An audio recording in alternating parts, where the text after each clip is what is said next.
A lot of people. That's a lot of people. Thank you, everybody. Thank you. All right, let's turn that music down. We want to get to business, right? Get to business. How's your governor doing, by the way? Good? Huh? I think so. I think so. I just want to thank all of the people of Indiana. You know, we had a great victory here not so long ago, and Indiana was the state that put me over the top. Thank you, folks. Thank you. Well, we have a lot of things to discuss, but we had some very bad news a few days ago, and you saw what happened. A lot of bad things are happening. And I was going to go through a whole litany of that, but we don't want to. We want to be upbeat. We want to be positive. We want to be strong. And we're going to be strong. We're going to be stronger than ever before. We're going to be greater than ever before. We're going to bring our jobs back. We're going to bring our military back. It's being depleted so badly. We're going to take care of our veterans, which we have to take care of. We're going to get rid of Obamacare, which is a disaster, and replace it with something terrific. We end Common Core. We bring our education back to the local communities, like this local community, where the people love their children and they want to see their children be well educated. So important. We're going to save our Second Amendment. We're going to save our Second Amendment. And it's under siege. You know, I wrote a few words today, and I think it's important that we go through it as a group. It's been a special place, and you're special people, and I know so many people tonight in the audience. And you're all over. Look at all those cameras up there, folks. Look at all those cameras. They don't stop. They don't stop. But I just wanted to say, I wrote this quickly, but it means it came right from the heart. And I have to say that our whole nation grieves and mourns for the loss of 5 heroes in Dallas, law enforcement. These were great, great people. Great people.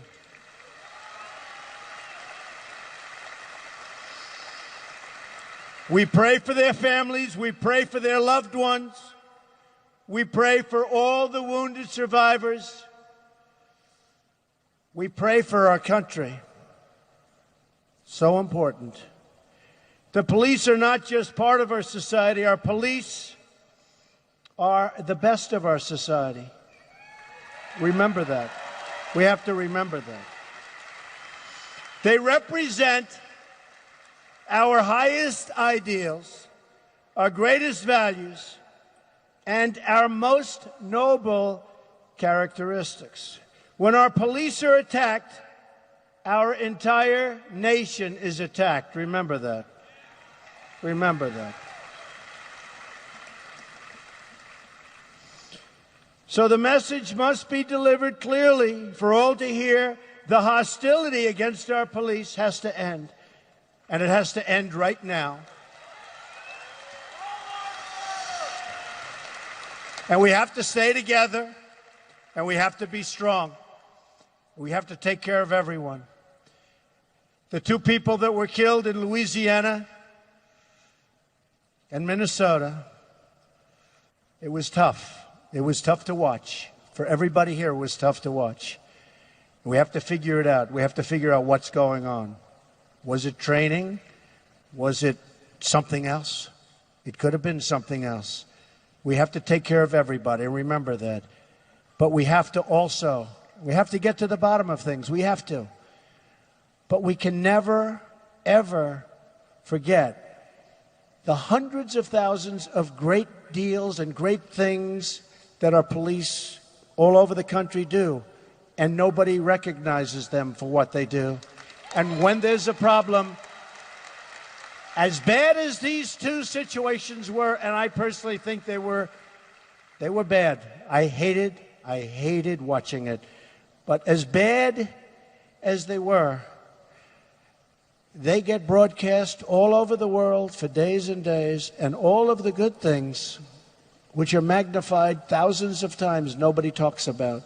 So we have to remember, we have to cherish and take care of our police. If we don't, we don't have a country anymore.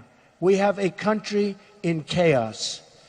And remember this, and I say it once, and I say it with love, and I say it with compassion, because I have love for our country, and I have great compassion for our people in our country. But I am the law and order candidate. We need law and order, and we need strength in this country. We don't have strength in our country. We have crooked Hillary Clinton, as crooked as you get. I mean, you saw that with the emails. It's a rigged system, folks. It's a rigged system. Just remember it. It's a rigged system. It's rigged in so many different ways. We're going to straighten it out. You can't even watch what happens. We had a young man who did nothing by comparison to what she did, and he warned his friends of a problem that was coming militarily, and they came down on him with a vengeance, and they let her go. 33,000 missing emails. They let her go. Lies all over the place, and they let her go. Think of it. It's a disgrace. So we're going to get on to other subjects, but I have to say, law enforcement has to remain with us. We have to take care of our police and our law enforcement officials. We're going to do it. We're going to continue to do it. We're going to remember that they do a fabulous job. We're going to remember they do a great job. And every once in a while, problems will happen. And we're going to take care of those problems. And they can be bad problems.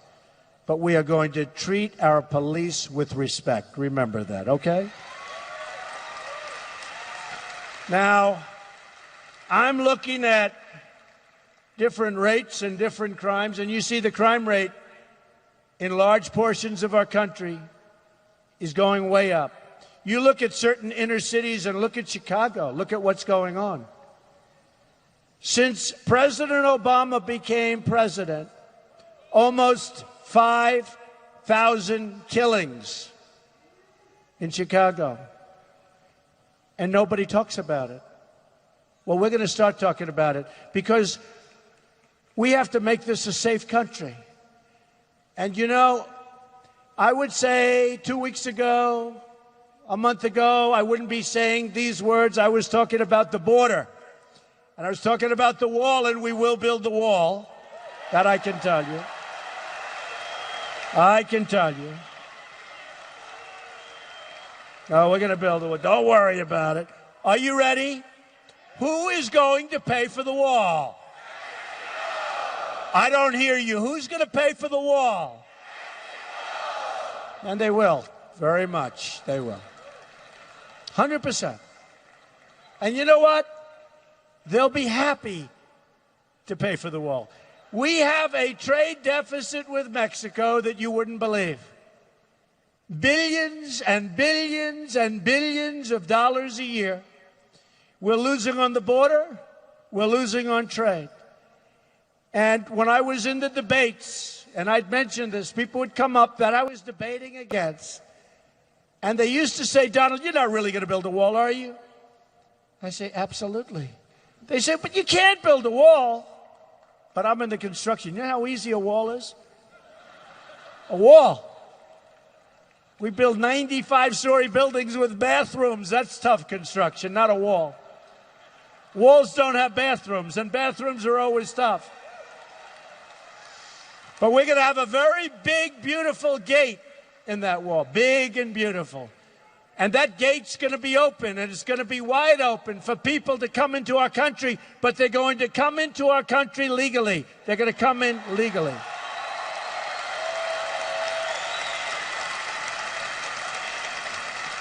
And they're going to be people that love our country. They're not going to be people that hate our country. They're not going to be people that we don't know where they come from. They're not going to be people that come from the migration that don't have paperwork, that don't have passports, that we have no idea where they're from. We have no idea what their motives are. We're going to say, no, sorry, no, and we'll help. And in Syria, we'll build safe zones, and we'll get other people to put up the money, because we are going to owe very soon 20 trillion with a T. Nobody even knows what it means. We're going to own right now, can you believe this? $20 trillion. Soon going to $21 trillion. So we're going to get the Gulf states, who have so much money, folks, so much money, and we're going to get them to put up the money and others. And we're going to take care of people, and we're going to have compassion. But we can't allow them to come into our country. We have enough problems right now. You see what happened in Orlando. You see what happened in San Bernardino. We can't allow it to happen. So we're going to build safe zones. We're going to take care of people. We're going to have other people fund these safe zones. We're going to build up our military. We should have never been in Iraq. But once we went into Iraq, we should have never left the way we left. We left like fools. We went in, should have never happened. I didn't want to go from the beginning, and I have proof from the beginning. I didn't want Iraq. I said, you're going to destabilize the entire Middle East, and that's exactly what happened. But then we were there, losing thousands of lives, spending trillions and trillions of dollars. Probably in the Middle East, we're up to $4 trillion. And we're in worse shape now than we were 15 years ago before the whole deal started. Far worse, not even close. Far worse, far worse. So what we're going to do is we're going to start thinking smart. We're going to be smart again. We're going to make great military. And by the way, I said for years, we've got to keep the oil. I said, keep the oil. You leave, you keep the oil. We didn't do it. We didn't do it. I said it for years. Once we were in, I said, when we get out, it's going to be a disaster. But when we get out, we should have left some troops there. And I hate saying that, but we should have left some troops there. And it would have been better, certainly, than it is right now. Can't be any worse. But I always said, keep the oil. But we didn't keep the oil. So who has the oil right now? A lot of the oil is had by ISIS. And we created ISIS. And Hillary Clinton, through her incompetence, directly and indirectly created ISIS. And now she wants to get rid of it. She says, yes, we will fight ISIS. She's the one that created it. With stupidity. With stupid policy. Policy that's only going to get worse. She is the one that created it. And that's what's happened. And so now we have problems all over the place. We have our cities exploding. We have ISIS looking at us. And by the way, when our enemies all over the world, including our friends all over the world, look at what's happening to our country, where the other night you had 11, think of it, 11 cities potentially in a blow-up stage. Marches all over the United States. And tough marches. Anger. Hatred. Started by a maniac that some people asked for a moment of silence for him. For the killer. Okay? So, when our enemies look at what's going on with our country, they see our deficits. They see we don't win anymore. We don't win. We don't win at anything. I always say when I was young, going to high school and going to college, and before then, we never lost. You know, United States, they said, had never lost a war. Now we never win. We don't win on trade. We don't win with our military. Our military is so depleted.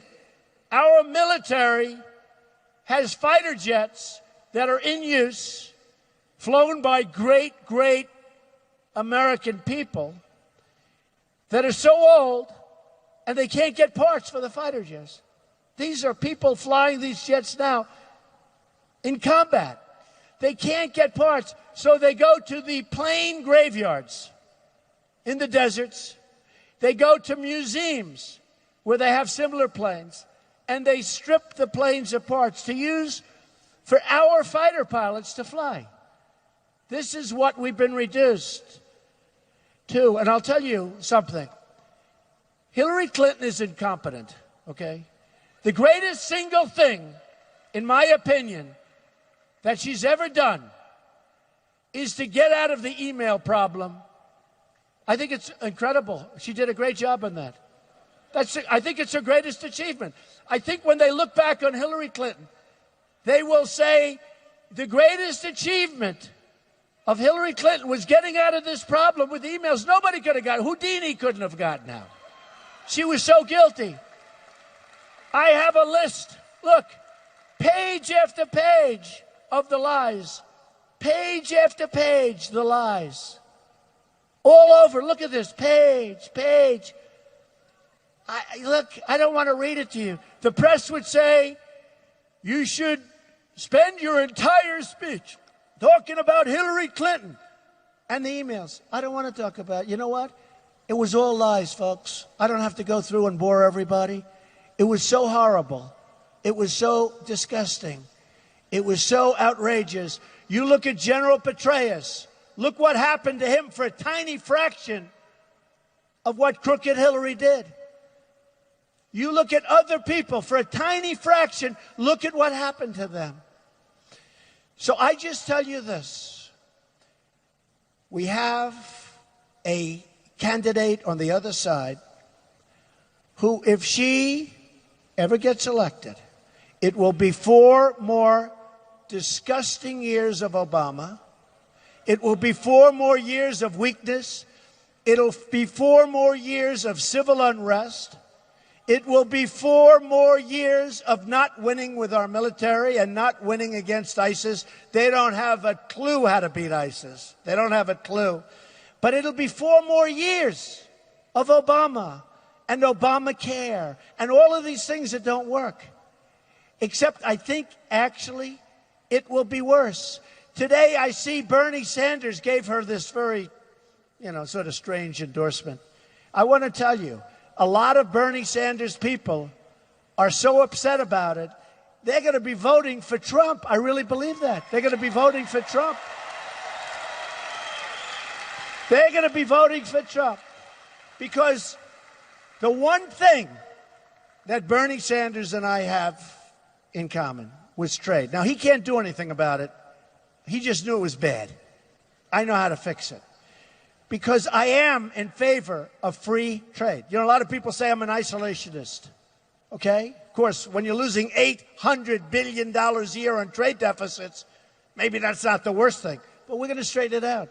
I believe in open borders for trade. I believe in free trade. The problem we have is that virtually every single country that deals with us are far sharper and far better. They have their best negotiators. We have people that are political hacks negotiating for us. We have people that don't know what they're doing.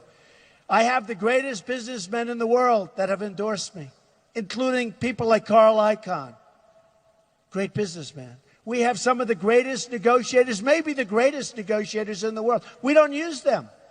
We use political hacks. We have people in there that got in for politics. You can look at the biggest companies in the world, and it's small potatoes. It's peanuts compared to some of these massive trade deals. And we have people that should never be negotiating trade deals. Just like we have Secretary of State Kerry negotiating with Iran, and what they did to him and you, because he has no idea what the hell he was doing and what he gave away. Israel is in serious jeopardy. Frankly, we're in serious jeopardy, and we made a power out of Iran. We made a power. Number one, we should have never gone in and negotiated that deal until we got our hostages back. Ever. Ever. We should have never, ever gone in. And what you say is, folks, we have to get them back. And if you don't want to give them back, you leave the meeting. You leave the meeting, and you double up your sanctions. You would have had them back within 24 hours. I guarantee you that. But we didn't do that. We never left any meeting. I kept waiting for the whole delegation. I kept waiting for them to leave, to get up and leave. I used to say, get up and leave. Perfect. Get up. We didn't win anything. The only time that Kerry left was at 73 years old to go into a bicycle race where he fell and broke his leg, right? And I always tell people, I promise you, I will never enter a bicycle race when I'm in the midst of an important nuclear negotiation. I promise. I promise.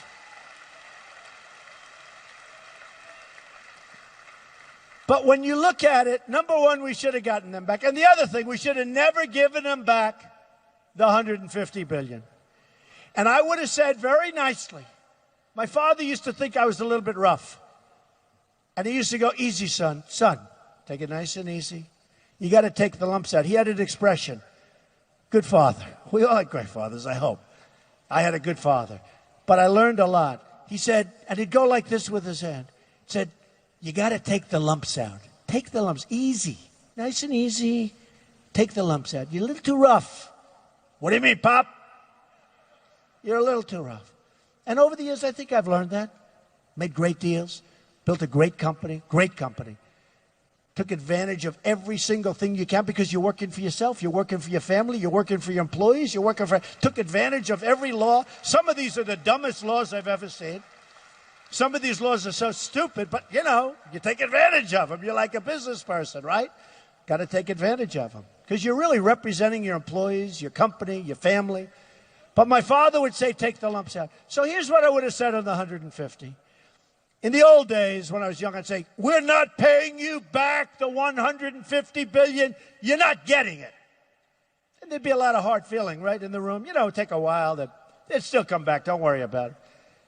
Because they need us. They need us. And then I would have left, and he'll go with the sanctions. I would have done two things. Number one, hostages before we start uttering the first word. But number two, and how long were those hostages there? That negotiation took forever. And we didn't win a point. We lost everything. They're going to be a nuclear power. They're rich. They're powerful.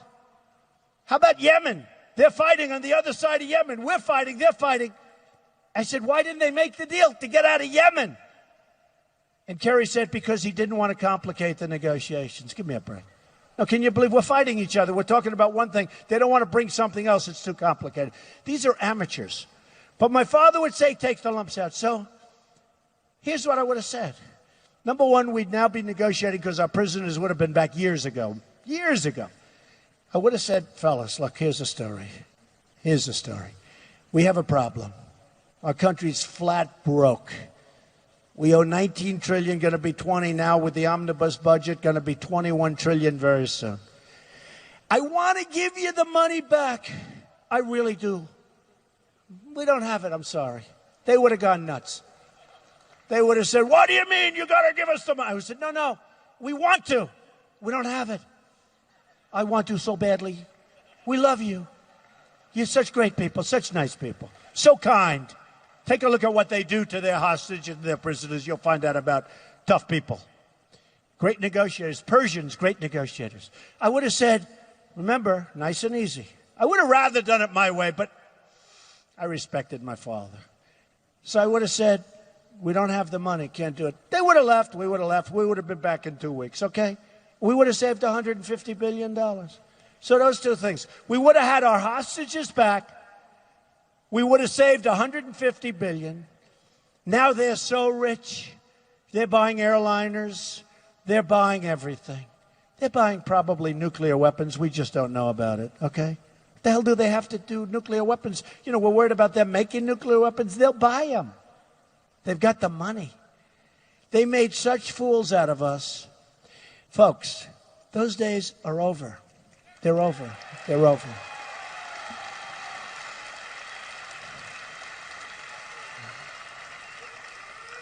I call Obama the 5-for-1 president.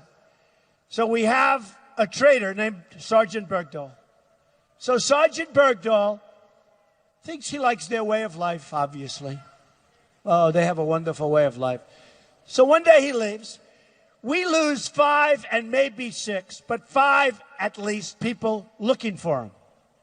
They were killed. They were killed by the enemy. They go out there looking for him. They knew he left. Everybody with him knew he left because he was all whacked out and a believer in them, not us. So they knew he left. So knowing that, in fact, they had a colonel and I believe a general talking to the people that knew him. And they told the colonel and the general that he left. He deserted. Remember the old days? A deserter, what happened? Bang. 20 years ago, it was bang, but slowly. 10 years ago, it was long prison. Today, they're probably talking about nothing. That's where we've come. But I call him the 5-for-1. So we get Bergdahl, right? A traitor. They get 5 of the most vicious killers that they have, that they've been after for 9 years, to get them out. And they bring them and they're back on the battlefield trying to kill everybody, including us. This stuff is going to stop, folks. And Gitmo, we're not closing Gitmo. We're going to fill it up. We're not closing Gitmo. We're not closing Gitmo. And I see Hillary Clinton said, I do not like Donald Trump's tone. Look, here's the story. I think I have a great temperament. She uses the word temperament, but I loved when she used the word tone. I do not like Donald Trump's tone. They're chopping off heads of Christians and anybody else that gets in their way, chopping heads off. We haven't seen that since medieval times, right? You read the history books. That's they chopped off heads. Well, they're chopping off heads. They're drowning people in steel cages by the dozens at a time. And she says, we don't like his tone. Let me tell you, folks, it's time for a tough tone. We've had enough. We've had enough. We've had enough. We've had enough. So we're going to do things the smart way. I remember during the debate, they asked one of the folks on the debate stage, who's becoming friendlier and friendlier by the day with me, which some of the people are recovering. It was, I'll tell you what, they say it was the nastiest primary that anybody has seen. They say the nastiest in recorded history. Who knew what went on before recorded? But it was pretty nasty. And some of the folks, I saw one yesterday, I will not even mention names because I want to be friends with everybody, right? We're going to be friends with them. Except for the real enemy. But they'll sign a document, right? It's called the pledge.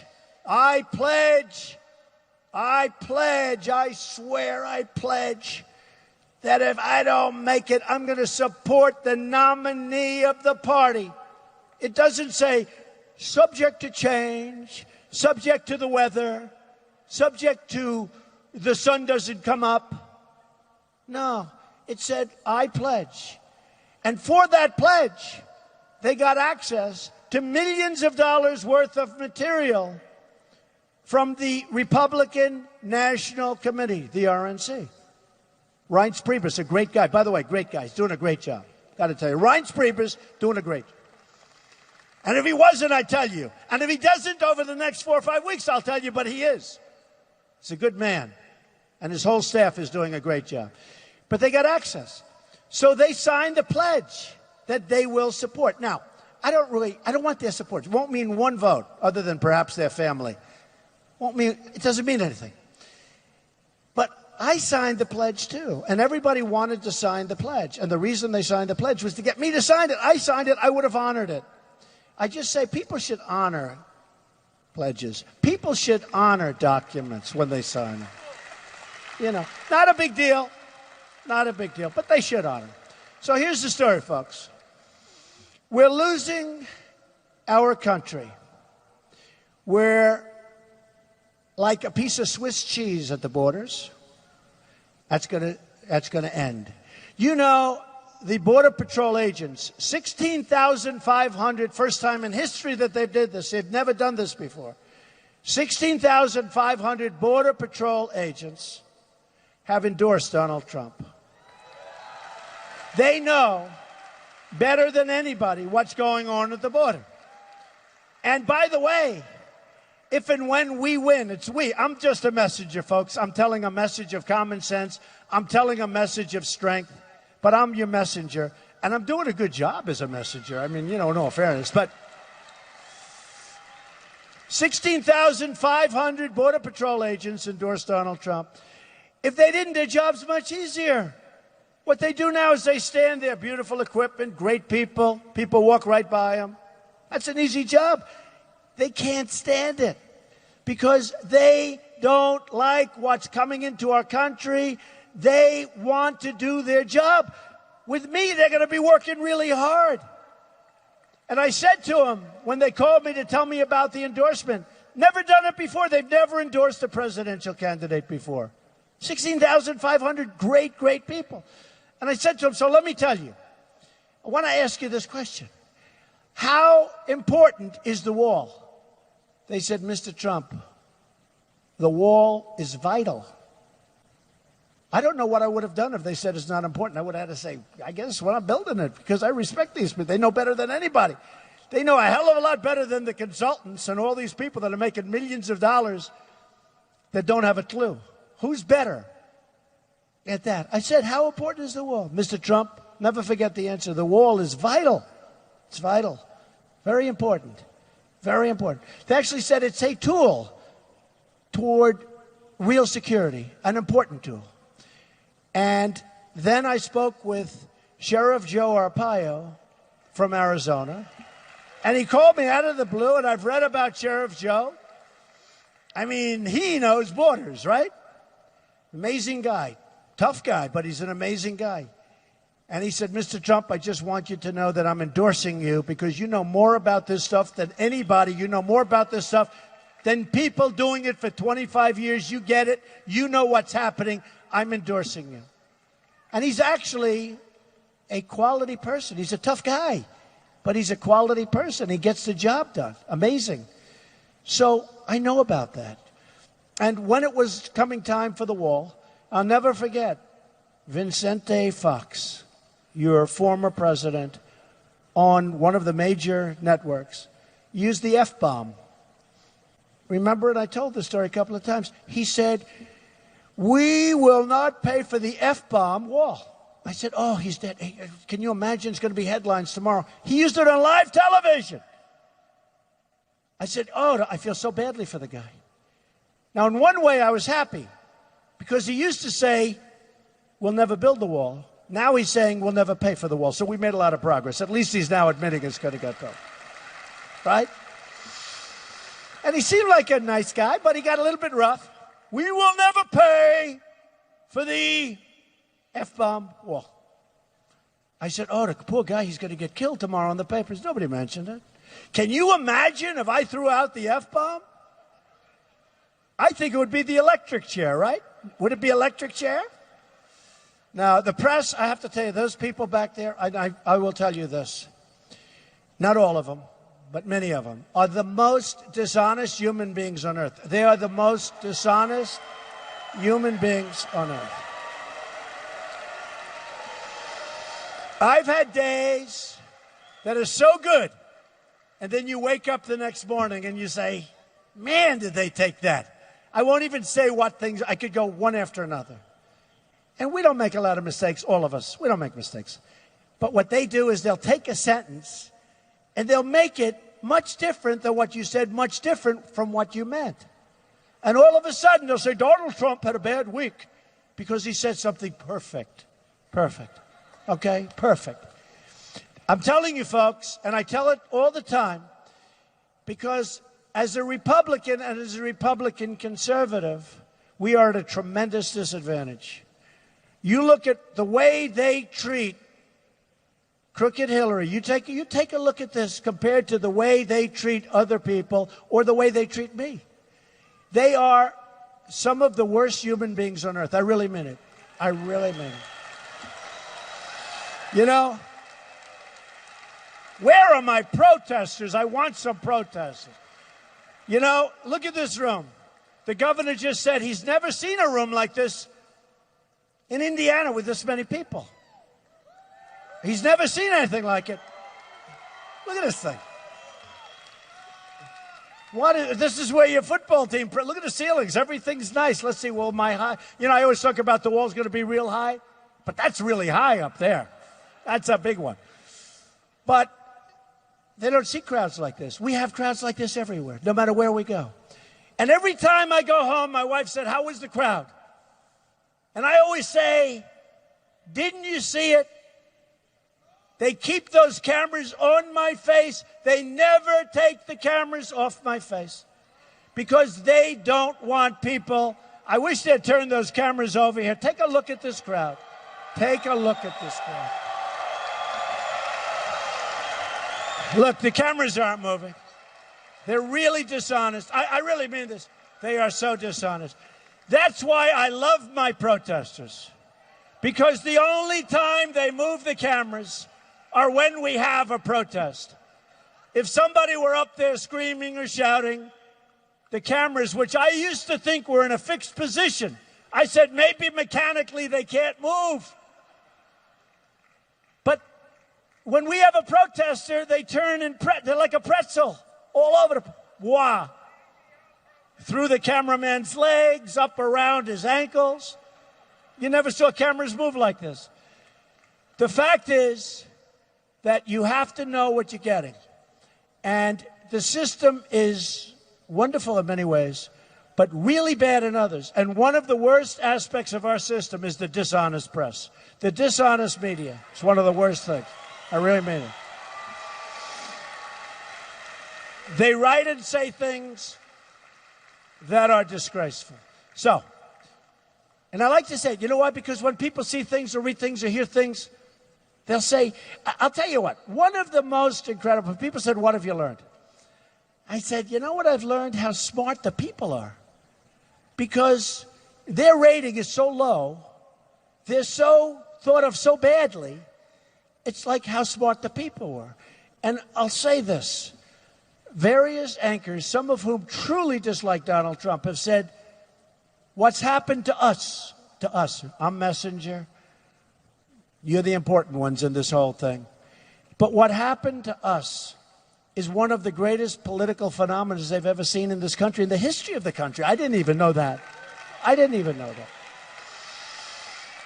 Bill O'Reilly, of course, I'm on his show tonight, so if you get home, you'll see the second edition. But Bill O'Reilly said, the single greatest political phenomena that he's seen in his lifetime. Now, he's a pro, smart guy, tough.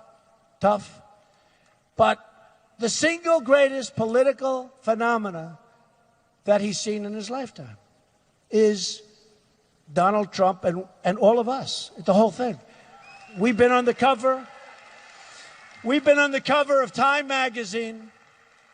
We've been on the cover of Time magazine so much it becomes routine. In fact, they just told me, Mr. Trump, sir, you're on the cover of Time magazine again this week. I said, all right. You know, in the old days, I'd say, wow, that's a big deal. Now it's like, really? That's good. That's all right. You're on the cover of Time magazine. I'm not on the cover of Time magazine. You're on the cover. Just remember that. So we have a lot of things that are taking place. We have a bad enemy. We have an enemy that's dishonest. We have a press that's dishonest. We have a group of people that want to get elected who have a rigged system and who have really rigged the system to a large extent. They've really rigged the system. I mean, say what you want about Bernie Sanders, but those superdelegates, That was worse than what happened with us. And frankly, the only reason I could win is we won in such landslides all over the place, including Indiana. What a landslide that was. And we love Bobby Knight. Do we love Bobby Knight? Oh, that Bobby Knight. I love my Bobby Knight. We had so many coaches, Gene and Digger and Bobby, and we had so many coaches. Lou Holtz. We had so many coaches that came out in our favor. I do well with coaches, I'll tell you. But the coaches like me. But Bobby was out here working really hard, and I could see it right at the beginning. This was going to be the watershed. We weren't going to. But Bobby came out, and I came out, and we went to arenas. You've never seen so many people. A lot of you were at those arenas. But it's been amazing. So here's the story, folks. We've got to stop 4 more years of Obama. We've got to stop Hillary Clinton, who's as crooked as they come. We've got to bring our country back. We have to make great trade deals again. We're going to make deals that bring our jobs back. And we're going to get along great with these countries. And we're going to trade with these countries. I am not an isolationist. I'm a free trader. But I'm a free trader to make great deals, not to make horrible deals. One of the people standing right there said to me, Mr. Trump, are you an isolationist? And Mr. Trump, I said, no. He says, Mr. Trump, well, what's your definition of trade? I says, very simple. Very simple. I know free, I know fair. I know every form of trade known to mankind, okay? Here's my definition of trade. My definition of trade is that I want to make great deals for the American people. You can call it whatever the hell you want. Okay? And we're going to. We're going to bring our jobs back. We're going to bring our manufacturing back. You look at what's happened to the manufacturing since Bill Clinton signed probably the worst deal economically in the history of our country, NAFTA. That deal was signed by Bill Clinton. You look at areas even from here, but you look at places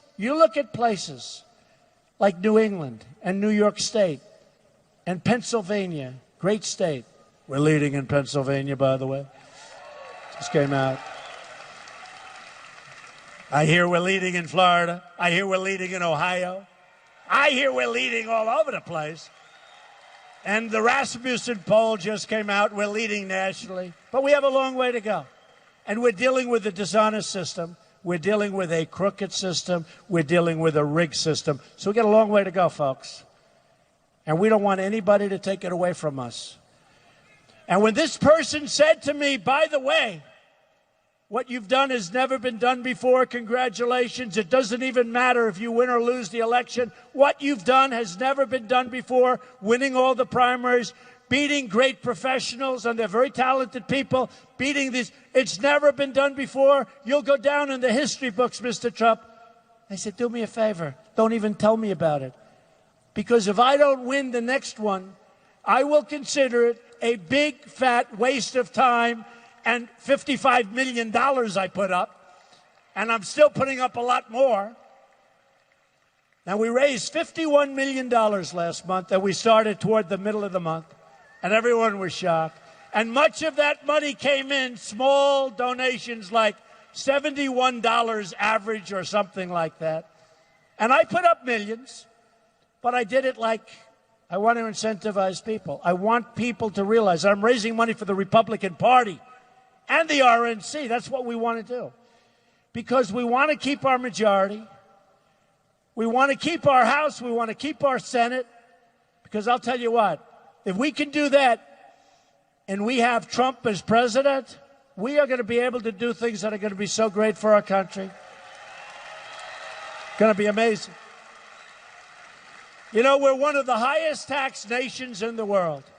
And yet, in going around and meeting with people, small business people, big business people, if they had their chance and if they had their choice, they would rather get rid of rules and regulate. We have the worst regulations anywhere in the world. They actually would rather pay more tax, which is surprising, and get rid of these regulations that are choking everybody.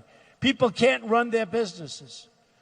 So we're going to turn things around. We're going to turn them around fast. We're not going to lose Carrier air conditioning from Indianapolis. You know that deal very well. Those people have followed me all over the place. 1,400 people out of jobs viciously. They're moving to Mexico. Any of the Carrier folks in this room? Because we have a lot of, look at that. Why are you in the back row? You should be in the front row. But we had, during the season, we had so many of them that follow us around. They felt so badly. We're not going to let that happen. When people and countries take our companies and take our jobs, there are going to be consequences. They're not going to take them. Because we're not going to let Carrier come in, make air conditioners in Mexico, sell the air conditioners to us across a very strong border now without consequence. And when we explain to the heads of Carrier that here's the story, either stay or if you want to go to Mexico, we wish you a lot of luck. But when you sell your air conditioners, you're going to pay a 35% tax as those air conditioners cross the border. And you know what's going to happen? They're not going to move. They're not going to move. This government was thinking about low-interest loans, zero-interest loans, all sorts of ways how to keep our companies. You don't need that. They don't need money. They're making plenty of money. But we're not going to let them just take our companies out, fire everybody. These are people with Carrier for many, many years. We're not going to let it happen. And we're going to have a country that's so smart again. So here's the story, folks. We don't win anymore. We're going to start winning. We're going to win with our military. We're going to kick the hell out of ISIS. We have to end it. We have no choice. We're going to take care of our vets. So important. Our vets are being treated so badly. I have such great veteran support. We're going to take care of our veterans. We're going to have strong borders. We're going to have the wall. Oh, that wall is going to be as beautiful as a wall can be. Somebody said, Mr. Trump, sir, they're going to call it the Trump wall. I said, well, then I better build it big and beautiful, right? No, I don't want that. But we need great borders. Because without borders, we don't have a country. We're going to make great trade deals. Our jobs are going to come back. We're going to make a lot of money on trade. Right now, we lose all of this money. You look at Japan, the biggest ships you've ever seen floating in. I was in Los Angeles. They float in these massive, massive ships loaded up with cars.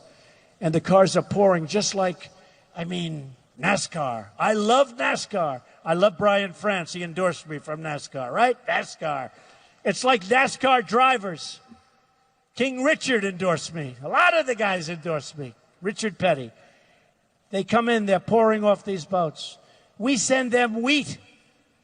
We send them beef. And when it gets there, they don't even want it. They send it back. You want to see trade imbalance. Take a look at the imbalance we have with Japan. It's going to end, folks. We're going to have smart people now. We're going to make great deals. We're going to make fair deals. We're going to get along great with Japan.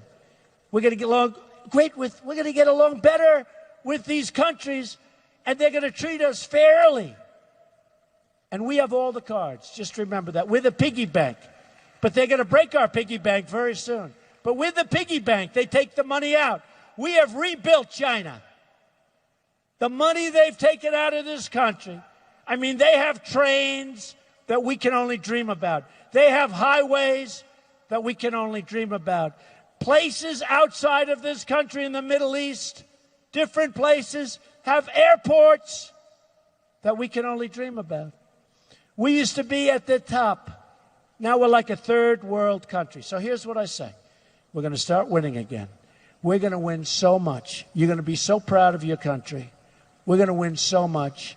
You're going to be so happy. You're going to have your jobs back. You're going to have your pride back. I often joke, you'll be calling up Mike Pence. I don't know whether he's going to be your governor or your vice president. Who the hell knows? But you're going to call up, good man, but you're going to call him and you're going to either say governor or vice president. Sir, please, please speak to Mr. Trump. We're winning too much. We, the people of Indiana, cannot stand all of these victories. We can't take it. We're not used to it. Please, we're winning with our military. We're going to beat ISIS. We're winning on trade. We're winning at the border. We're stopping drugs from pouring in. We're winning on education. We're winning with our Second Amendment. Please, please, Mike, help us. We're winning too much. And Mike will come to see me. Say, Mr. President, sir, they're winning too much. The people of Indiana can't stand it. I say, Mike, go back and tell them we're not changing a damn thing. We're going to keep winning.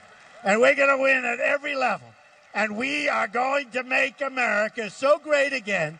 We're going to make America greater than ever before. I love you, Indiana. Thank you for all your help. You're really special people. Thank you. We love you. Thank you very much, everybody.